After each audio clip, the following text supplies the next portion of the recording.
Le thème de la parole d'aujourd'hui, la grâce du Seigneur suffit pour être sauvé. Ce n'est pas les doctrines qui vont sauver, c'est la grâce de Jésus suffit. L'apôtre Paul avait compris que la grâce suffisait. 2 Corinthiens 12, à partir du verset 9, nous dit « Il m'a dit, ma grâce te suffit, car ma puissance s'accomplit dans la faiblesse.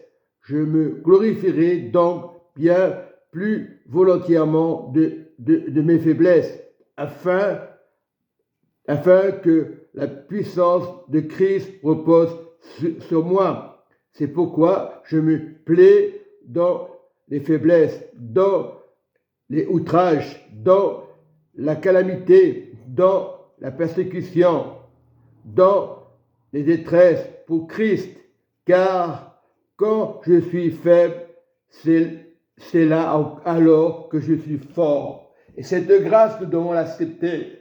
Ce n'est pas une question de doctrine. En ce temps de la fin, on parle beaucoup de Jésus. Laquelle doctrine?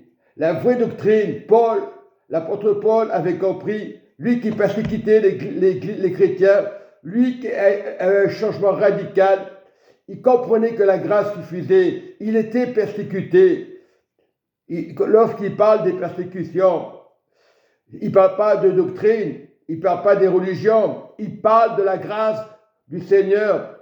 Ce n'est pas une question où tu es là, où tu étudies la parole, en cherchant la grâce de Dieu, en lisant la parole de Dieu, en la méditant tous les jours. Ce que je fais tous les jours, cette grâce m'a été donnée.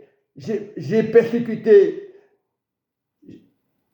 Je veux dire, j'ai été persécuté pendant tant d'années, mais la persévérance m'a libéré, m'a donné la confiance. Je suis là, je suis avec le Seigneur.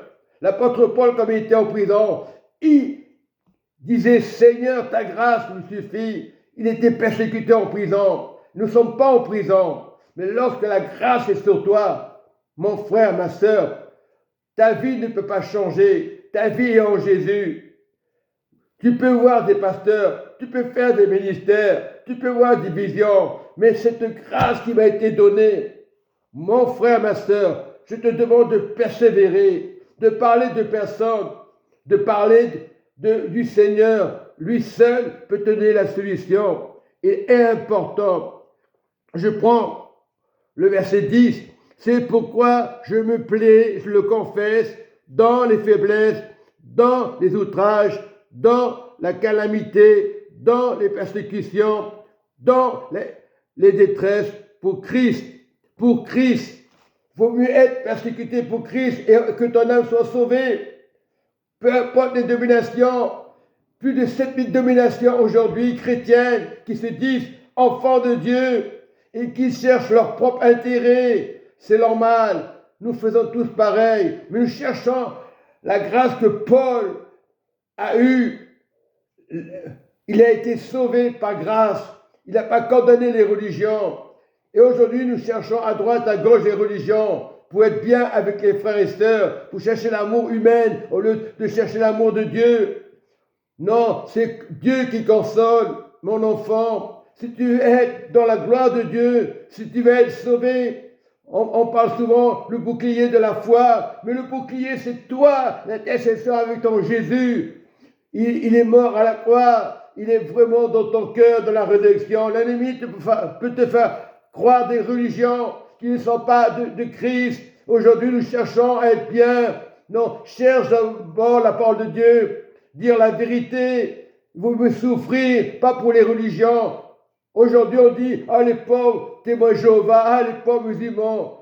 Parce qu'on parle de religion, mais la vraie religion, c'est dans la persécution de Christ aujourd'hui. On ne condamne pas les musulmans, ni le bouddhisme. On ne condamne pas personne. Nous sommes sous cette terre, nous sommes des pèlerins. Mais l'apôtre Paul avait compris que la grâce suffisait. Même en prison, il criait au Seigneur.